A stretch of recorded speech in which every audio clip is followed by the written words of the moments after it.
우리 인간은 어떤 면에서 보면 참 강한 것 같지만 또 한편으로 보면 너무나 연약한 존재입니다. 달 표면을 걸어다니는 모습을 보면 인간은 대단히 강한 것 같이 느껴집니다. 수백만 수억 개의 정보를 작은 칩 속에다가 저장한 것을 보면 인간만큼 위대한 존재가 없는 것 같습니다. 불과 40세에 지나지 아니했던 평균 수명을 80세까지 끌어올리는 것을 보면 마치 인간은 하나님이 된 것 같은 느낌을 우리가 가질 때가 있습니다. 그만큼 인간은 위대한 면이 있습니다. 강한 면이 있습니다. 동시에 인간만큼 나약하고 약해 보이는 존재가 또 있을까요? 가누지 못할 슬픔을 당하면 그 슬픔 앞에서의 인간의 모습은 너무나 초라해 보입니다. 자신의 힘으로 어떻게 할 수 없는 재난이나 질병을 만나면 우리의 모습이 여지없이 작아져 보이는 것이 사실입니다. 무서운 고독 앞에서 나중에는 피할 수 없는 죽음 앞에서 인간의 모습은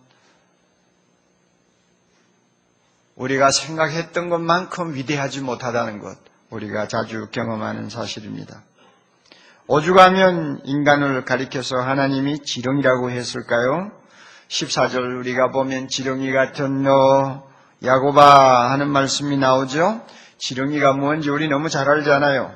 지렁이를 그저 꿈틀거리니까 생물이라고 생각하지 사실은 그 지렁이를 우리가 놓고 존재 가치를 논할 만한 무엇이 된다고는 생각지 않아요. 그만큼 하찮아 보이는 민물에 지나지 않는 지렁이, 하나님이 인간을 지렁이라고 하네요. 이만큼 우리에게는 약한 부분이 많습니다.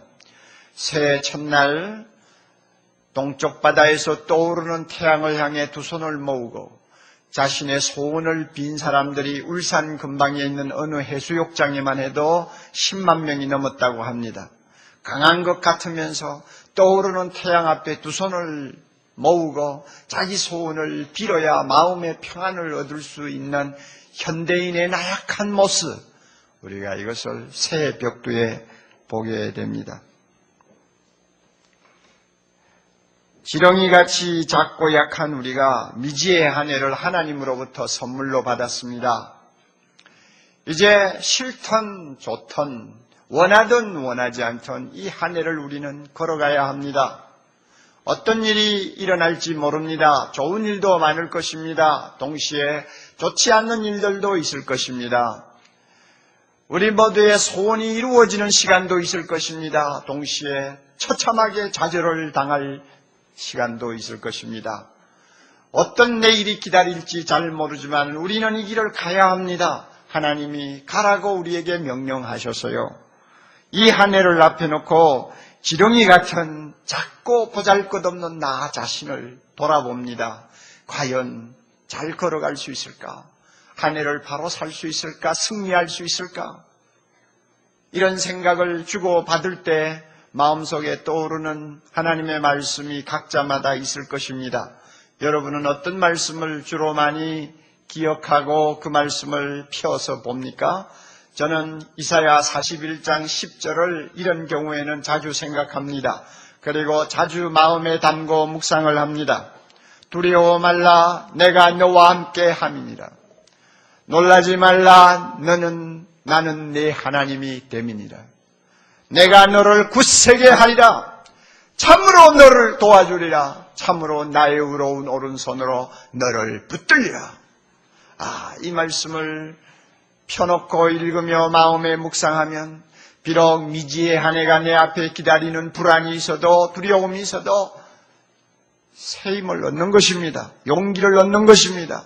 벌떡 일어날 수 있는 힘을 얻는 것입니다. 여러분도 아마 이와 같은 경험을 하셨을 거예요. 본문의 말씀은 1차적으로 유대인들에게 하시는 말씀입니다. 하나님이 유대인에게 주신 위대한 예언의 말씀이에요. 유대 백성들은 불행하게도 하나님을 섬기면서 우상숭배에 빠졌습니다. 하나님은 우상숭배를 자기 섬기듯이 하는 이스라엘 백성을 보시고는 도무지 견디지를 못해 그들을 심판하셨습니다.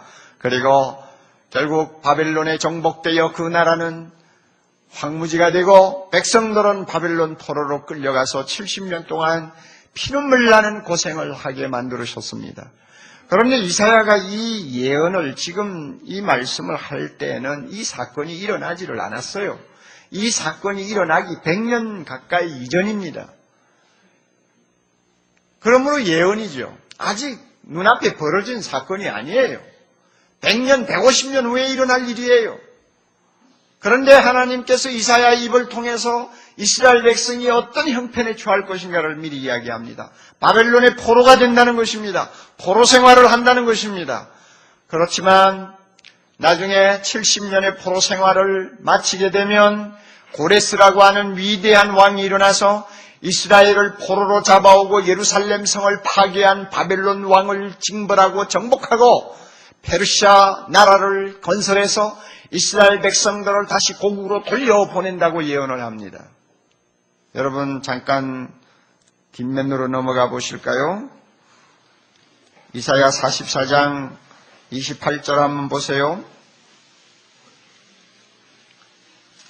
44장 28절 고레스에 대하여는 고레스 왕은 아직도 역사상의 그 모습을 드러내지도 않았어요. 아직도 100년에서 150년 후에라야 나타날 왕이에요. 그럼에도 불구하고 고레스에 대하여는 이르기를 그는 나의 목자라. 하나님이 예언하셨어요. 나의 모든 기쁨을 성취하리라. 저 이스라엘 백성을 해방시키고 고국으로 다시 돌아오게 하는 일을 시키겠다는 말입니다. 그리고 45장 1절 보세요. 나 여호와는 나의 기름 받은 고레스의 오른손을 잡고 열국으로 그 앞에 항복하게 하여 열왕의 허리를 풀며 성문을 그 앞에 열어서 닫지 못하게 하리라. 굉장한 예언입니다. 이대로 됐거든요. 이대로 150년 후에 사건이 일어났어요. 망하지 아니할 것 같은 바벨론이 하루아침에 고레스 앞에 정복을 당했습니다. 그리고는 고레스는 포로 생활하는 이스라엘 백성들에게 고국으로 돌아가라고 명령했습니다. 그 명령을 받고 제1차적으로 고국에 돌아간 사람들이 있었어요. 그때가 주전 538년이었습니다. 여러분이 구약에 있는 에스라서를 보십시오.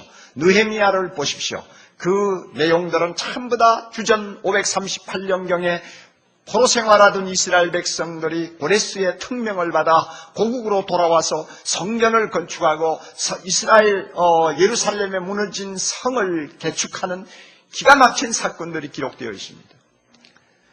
오늘 우리가 읽은 이사야 41장의 말씀은 그때 그 상황에서 하나님이 그들을 어떻게 도와주시겠다는 것을 약속하신 말씀이에요. 기가 막히지 않아요? 포로가 되어 힘이 없다고 두려워하지 말라. 나는 내가 너와 함께 함이니라. 놀라지 말라. 나는 네 하나님이 됨이니라.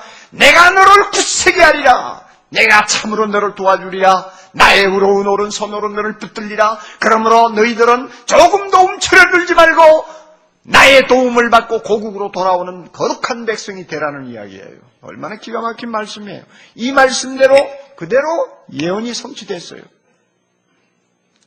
그러면 이 말씀이 오늘날 우리와 어떤 관계가 있느냐 하는 내용을 생각하지 아니할 수가 없습니다. 과연 이스라엘 백성들에게 주신 이 말씀이 나를 위해 주신 말씀이라고 할 수 있느냐 하는 것입니다. 이 점에 대해서는 우리가 의심하면 안 됩니다. 그들에게 주신 하나님의 말씀, 오늘 나에게도 주시는 말씀입니다. 몇 가지 이유가 있어요. 여러분 8절 이하에 보면 하나님이 그 이스라엘 백성을 일컬어서 나의 종이라고 그래요. 그리고 아브라함의 자손이라고 그래요. 그리고 나의 택한 백성이라고 그럽니다. 하나님의 종이에요. 하나님의 택한 백성이에요. 그리고 아브라함의 자손이라고 그래요. 이런 말씀은요, 신약 성경에 가서 보면 전부 다 우리에게 하는 말씀이에요. 맞아요, 맞아요. 우리는 믿음의 조상되는 아브라함의 자손입니까? 아닙니까? 아브라함의 자손이죠. 우리는 예수 그리스도의 종입니까? 아닙니까? 대답하세요. 가만히 계시지 말고. 종이에요? 아니에요? 종이지요. 우리는 만세전부터 하나님이 택했습니까? 안 택했습니까?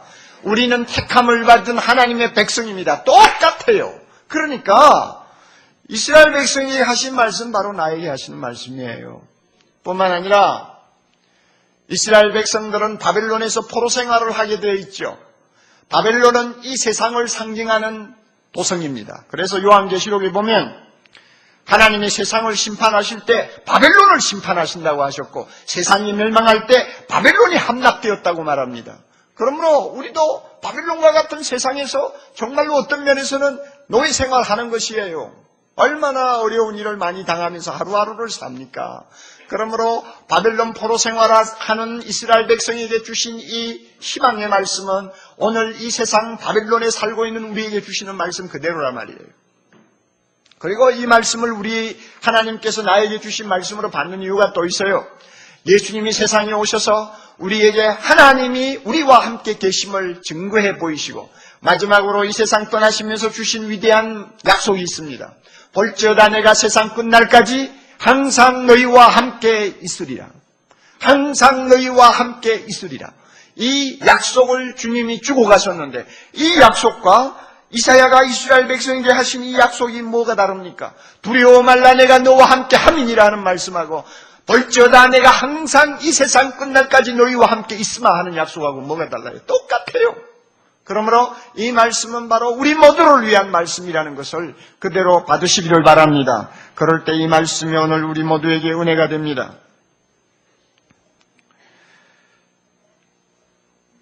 우리는 이 말씀을 잘 압니다. 그리고 묵상도 하고요. 설교도 자주 듣습니다. 그런데 문제가 어디 있느냐 하면 이 말씀의 능력을 꼭 필요로 할 때 잘 체험하지 못한다는 데 있습니다. 알기는 아는데 하나님이 나와 함께 한다는 거 알아요. 하나님께서 나의 오른손을 붙들어 주신다는 것도 알아요.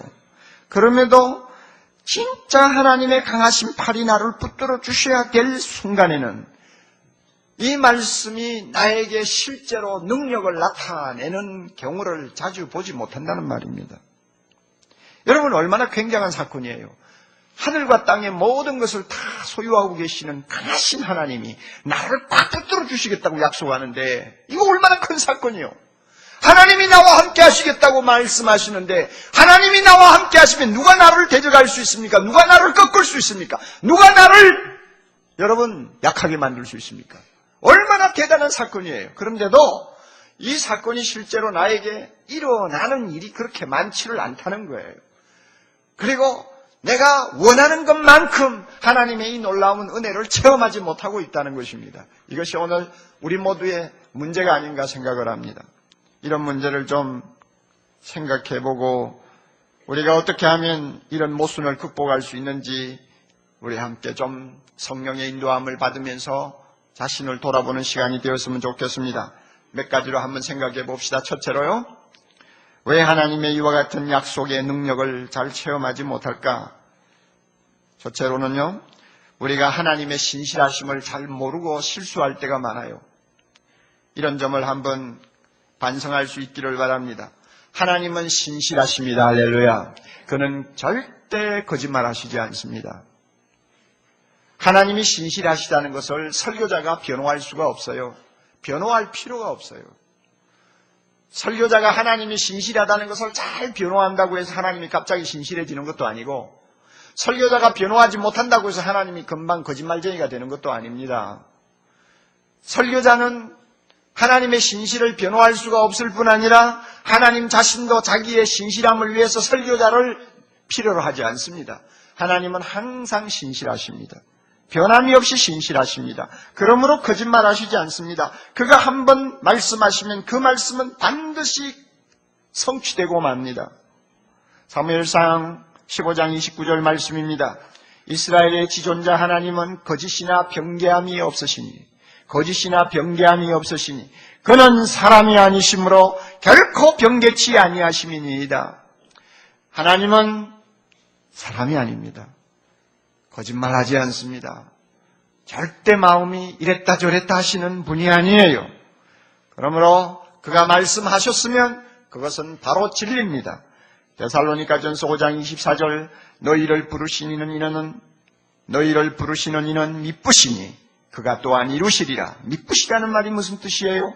신실하시다는 말씀입니다. 하나님은 신실하십니다. 그러므로 반드시 이루십니다.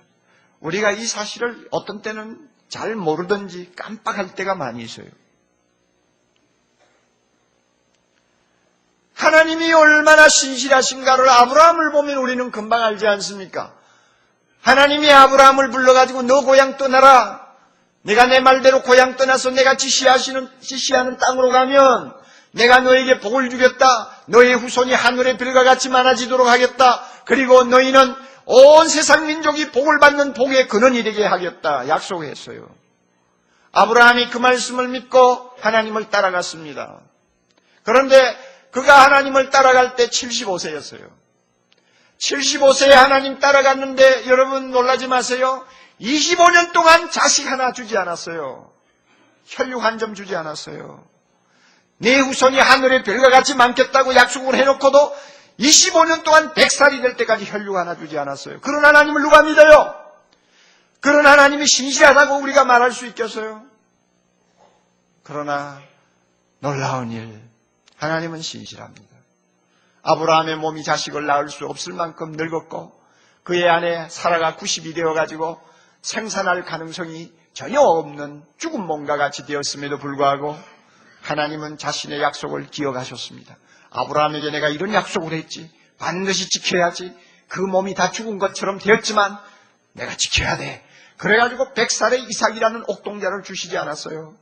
우리 하나님 얼마나 신실합니까? 놀라울 만큼 신실합니다. 이 신실하신 하나님이 우리에게 약속하시는 거예요.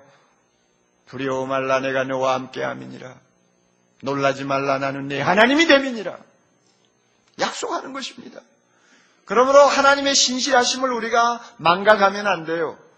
이 말씀을 하신 근본 목적이 150년 년 후에 일어날 이스라엘 백성들의 해방을 놓고 주신 말씀이라고 그랬죠.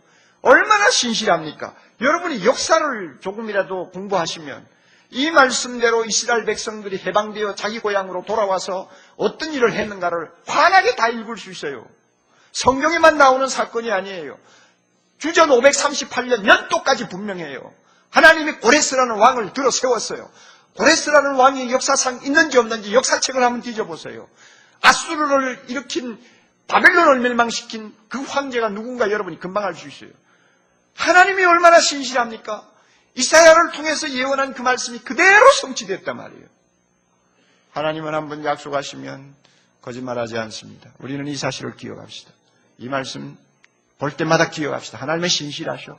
절대 거짓말하지 않으셔. 그러므로 이 말씀대로 나에게도 하나님이 반드시 행하신다는 것 우리가 잊지 않으면 이 모든 것이 우리에게 복이 될 줄을 믿습니다. 금년 안에 우리가 더욱 힘차게 앞을 향해서 전진할 수 있을 줄 믿습니다.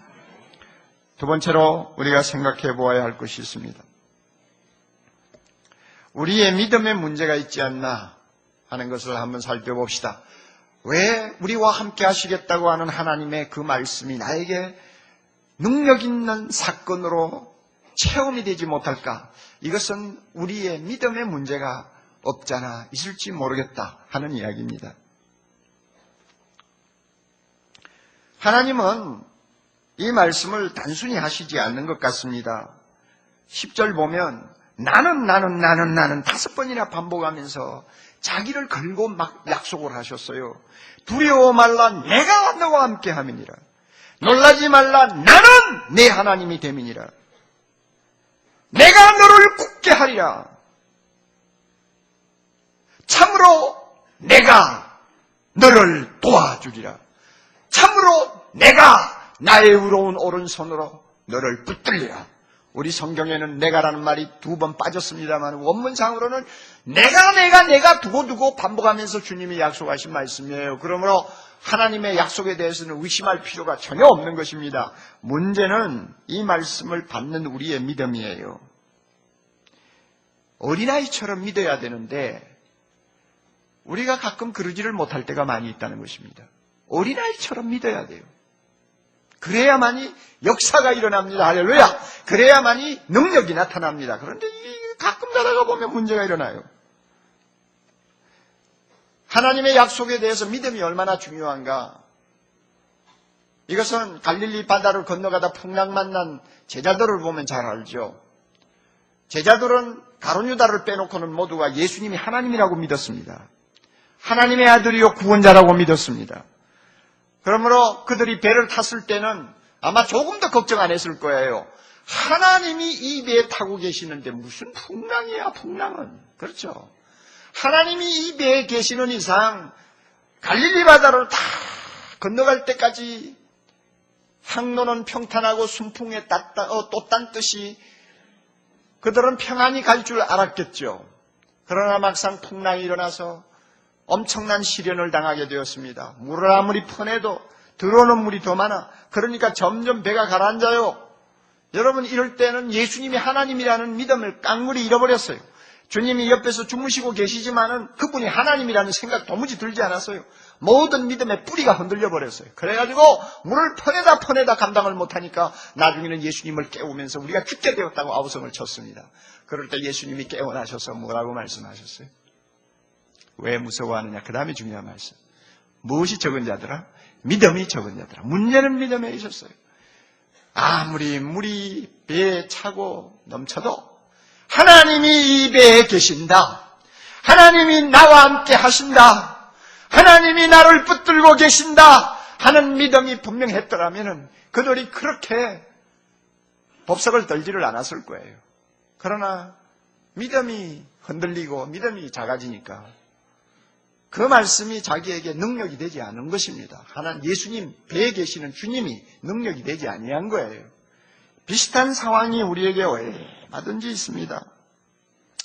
참 믿음이라는 것은 굉장한 것 같으면서도 어떤 면에는 참 약해, 너무 약하다 하는 느낌을 많이 받습니다. 믿음이 굉장한 사람 같은데 어떻게 보면 믿음 없는 사람처럼 비칠 때가 많이 있잖아요. 여러분, 옥 목사가 이 강단에서 이렇게 소리 지르면서 믿음이 중요하다고 하니까 이 자리에서 내만큼 믿음 좋은 사람 어디 있어요? 한번 이야기해 보세요. 내보다 더 믿음 좋은 사람 한번 나와봐요. 어디 있어요? 없잖아요. 그러니까 나는 목사 됐잖아요. 여러분은 평신도고요. 굉장한 믿음을 가진 사람처럼 보이는데 사실 어떤 상황에서는 하나님의 말씀이 믿어지지 아니하는 혼란에 빠질 때가 있어요. 참 믿음이라는 거 어떤 면에는 믿을 것이 못 되는 것이 아닌가 할 정도로 위기를 당할 때가 있어요. 여러분은 어떻습니까? 믿는 것 같아요? 그러나 나중에 보면 안 믿어요.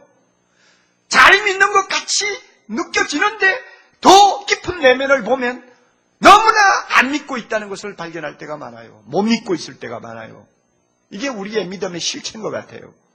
여러분, 빌리그레암 하면 모르는 분이 없죠. 그 빌리그레암 목사님 20세기가 낳은 세계 최대의 전도자, 세계 최대의 영적 지도자 아닙니까? 이분이 1950년대 처음 이제 전도 활동을 시작할 때입니다. 그때는 무명의 사람이었습니다만은 점점 이제 사람들이 알려지기 시작했고 그의 전도 집회를 통해서 수많은 사람들이 회개하고 돌아오니까 매스컴을 막 타기 시작했죠. 그때 단짝 친구가 하나 있었어요. 템플턴이라고 하는 친구입니다. 정말 두 사이는 너무 가까운 사이였어요. 그래서 전도할 때도 같이 전도했어요. 그리고 유럽 전도 여행을 떠날 때도 같이 가서 시간을 서로 맞추어가지고 교대로 복음을 전했습니다. 그리고 어떤 사람들은 평가하기를 빌리그레암보다도 템플턴이 훨씬 더 유능하다는 말을 할 정도였습니다. 그만큼 유능한 사람이었어요. 템플턴이 전도 사역을 하면서 교회를 개척했는데 순식간에 1200석이 그냥 꽉 찰 정도로 영역이 있었어요. 사람들이 많이 모였어요. 그 사람이 믿음이 없다고 누가 의심하겠어요. 그런데 조금 지나지 않아서 템플턴이 큰 시험을 받았습니다. 사진 한 장 때문에 그의 믿음이 쌍그리 그냥 흔들리기 시작했어요. 어떤 사진이냐면 그 당시에 북아프리카 지역에는 가뭄이 엄청났습니다. 많은 사람이 기아에 죽고 많은 동물들이 죽고 막 온 땅이 황폐화되는 어려운 상황에 놓여 있었습니다. 그런데 그가 손에 쥔 사진은 뭐냐 하면 그 북아프리카의 어떤 여인이 자기 아이를 안고 하늘을 쳐다보고 있는 정말로 너무나 참 원망스럽다는 눈초리로 하늘을 쳐다보고 있는 사진이에요. 품에 있는 아이는 죽었어요. 굶어가지고 죽었어요. 그 사진을 보았어요. 보고는 갑자기 의심이 들었습니다. 천지만물을 창조하신 하나님이 저렇게 비가 필요한 사람들에게 비 한 방울 주지 아니하면서 과연 하나님은 인자와 자비가 풍성하다고 하시는데 그 인자와 자비가 풍성한 하나님이 죽은 아이를 저렇게 무릎에 앉히고 원망스럽게 하늘을 쳐다보는 저 여인을 그대로 두어? 이거는 도대체 믿을 수가 없는 이야기야. 그리고는 그의 마음이 돌아서기 시작했습니다. 조금 후에 그는 하나님도 버렸습니다. 예수님도 버렸습니다. 빌리 그레함은 오직 예수 하고 자기 길을 갔습니다마는 템플턴은 오직 예수가 이제는 끝나고 자기 갈 길을 갔어요. 불가지론자가 되어버렸습니다. 도대체 하나님이 계시는지 안 계시는지 모르겠다. 모르는 하나님을 내가 어떻게 믿어? 하고는 자기 갈 길 갔어요. 지금도 카나다에 살고 있어요. 80대 노인으로 살고 있어요. 믿음이라는 게 그런 거예요. 잘못하면 그렇게 돼요. 우리가 절박한 상황에서 내가 너를 도와주리라 하는 하나님의 말씀을 10번, 20번을 읽어도 아무런 사건이 일어나지 아니할 때, 아무런 하나님의 응답이 없을 때 우리 믿음이 흔들리지 않는다고 누가 보장해요?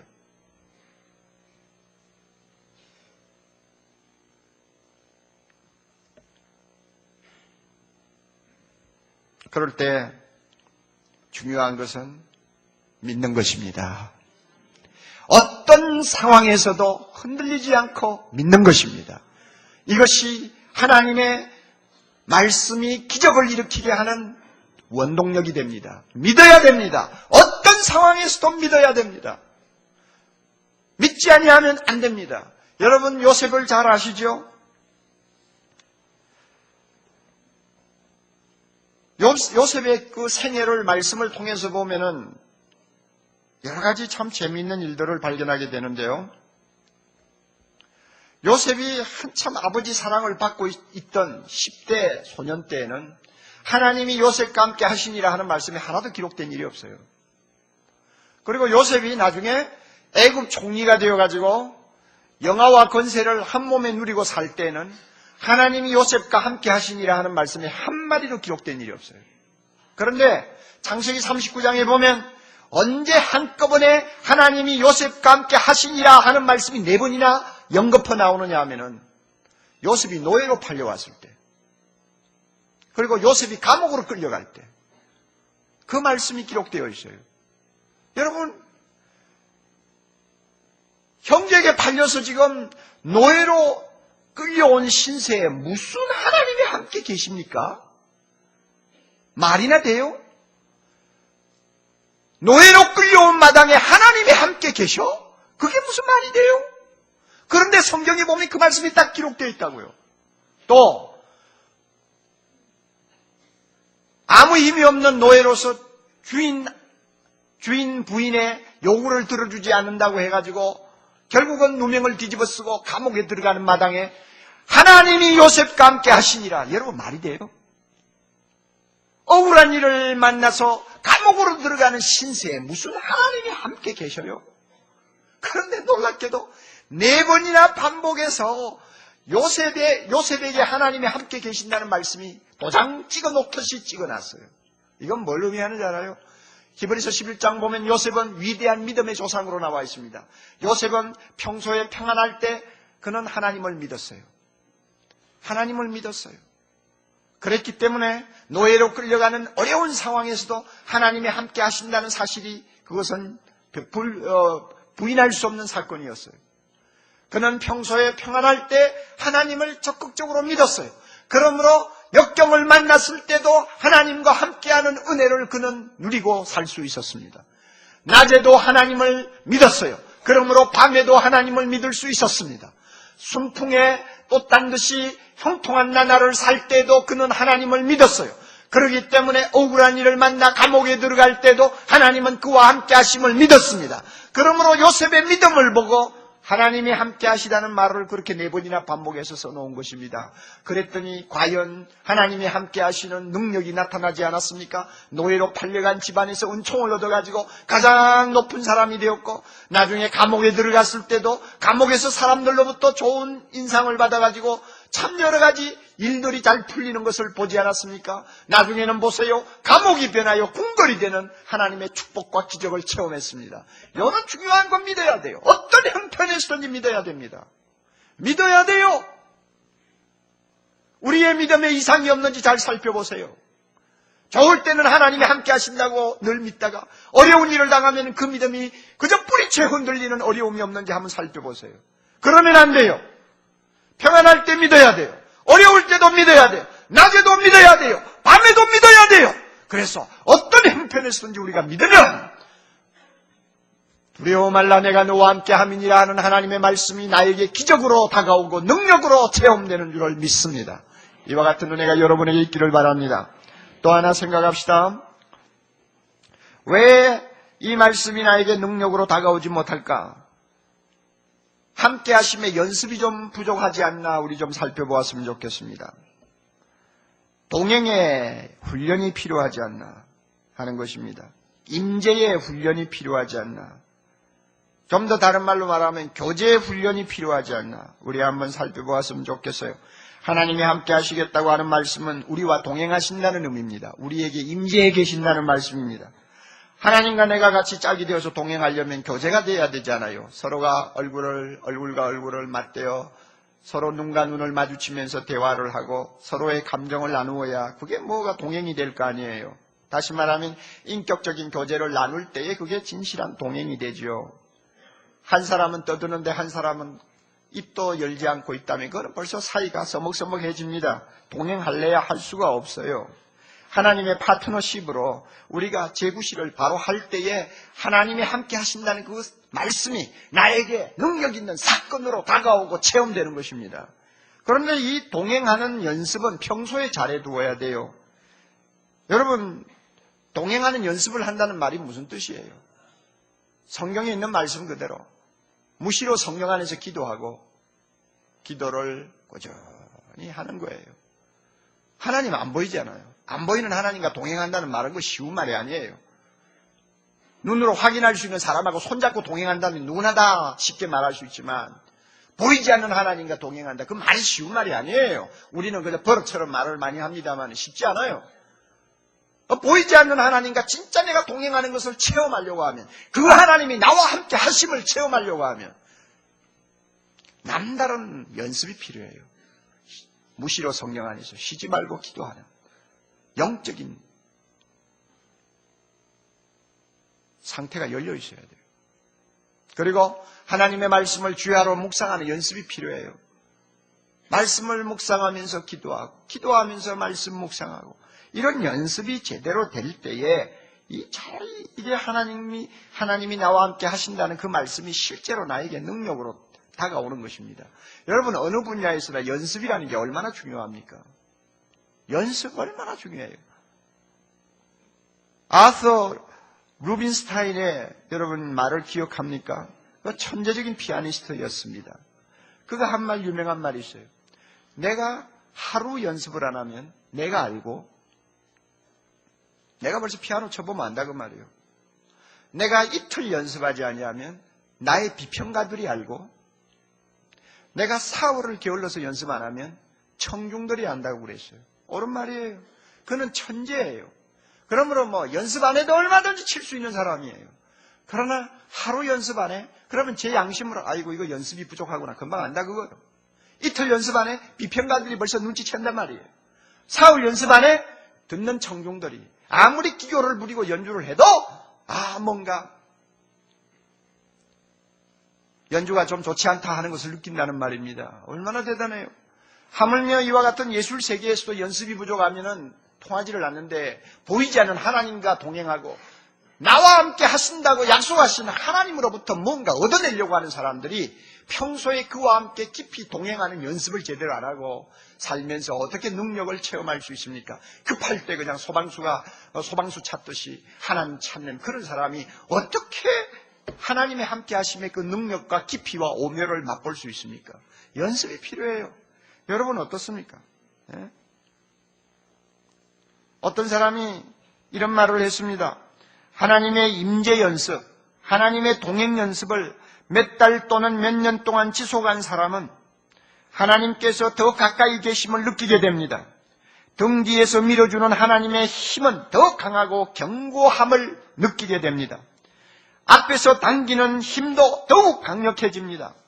하나님께서는 우리 곁에 계실 뿐 아니라 언제나 우리와 함께 살아계심을 체험하게 됩니다. 할렐루야! 여러분, 하나님과 동행하는 훈련을 열심히 하십시오. 하나님을 원망하지 말고 내가 얼마만큼 하나님과 동행하기 위해서 하나님을 꼭 붙들려고 노력하는가, 여러분 자신을 돌아보면서 노력하시라고 말입니다. 그렇게 하면 놀라운 기적이 일어납니다. 이 하나님의 말씀, 두려워 말라 내가 너와 함께 함이니라 하는 말씀이 얼마나 실제적으로 나에게 역사하는가를 체험하게 됩니다. 오늘 우리가 함께 생각한 말씀을 마음에 잘 담으시기를 바랍니다. 하나님은 진실하십니다. 아멘. 우리에게 믿음의 문제가 없는지 한번 살펴보시기를 바랍니다. 진실하신 하나님, 약속을 분명히 하신 하나님입니다. 두려워 말라 내가 너와 함께 함이니라. 놀라지 말라 나는 내 하나님이 됨이니라. 내가 너를 굳세게 하리라. 참으로 내가 너를 도와주리라. 참으로 내가 나의 의로운 오른손으로 너를 붙들리라. 전능하신 하나님, 진실하신 하나님, 성실하신 하나님이 나에게 그렇게 약속했는데 그 말씀이 나에게 실제로 능력이 되지 못하는 원인이 어디 있느냐? 나의 믿음을 점검하시기를 바랍니다. 나의 믿음이 어떤 형편에서든지 하나님을 꼭 붙드는 믿음인지 아닌지를 살펴보세요. 뿐만 아니라 하나님과 동행하는 연습을 내가 얼마만큼 열심히 날마다 빠뜨리지 아니하고 제대로 하고 있는지 살펴보시기를 바랍니다. 평소에 건강할 때, 평소에 형통할 때 하나님과 동행하는 연습을 열심히 하지 아니하는데 내가 어려움 당할 때, 내가 고통할 때, 내가 실패할 때, 내가 건강을 잃을 때 어떻게 하나님이 나와 함께 하심을 체험할 수 있어요? 그렇지 않아요? 우리 자신을 한번 돌아보라고 말이에요. 10년을 승리하는 자로서 살기를 원하면, 하나님의 능력을 체험하는 풍성한 삶을 살기를 원하면, 하나님의 능력이 나를 통해 나타나는 것을 모든 사람에게 보여주기를 원하면, 여러분 24시간 하루하루마다 하나님과 동행하는 연습을 하시기를 바랍니다. 그래서 여러분의 기도가 능력으로 폭발하고 여러분의 마음속에 있는 말씀이 하나님의 능력으로 불꽃이 튈 때 하나님이 나와 함께 하심을 우리는 체험하게 되는 것입니다. 여러분, 금년이 두렵습니까? 금년 한 해가 불안합니까? 아니면은 여러분 몸이 아픕니까? 아니면 여러분 심히 고독합니까? 남에게 호소할 수 없는 어려운 문제를 안고 실험합니까? 어떤 형편이라도 좋아요. 하나님은 약속하셨습니다. 나와 함께 하신다고 약속하셨습니다. 그러므로 이 약속을 통해서 우리의 문제를 해결받고 이 한 해 동안 하나님께 영광 돌리는 거룩한 하나님의 백성 될 수 있기를 바랍니다. 반드시 그와 같은 은혜 주실 줄 믿습니다. 우리 기도하십시다.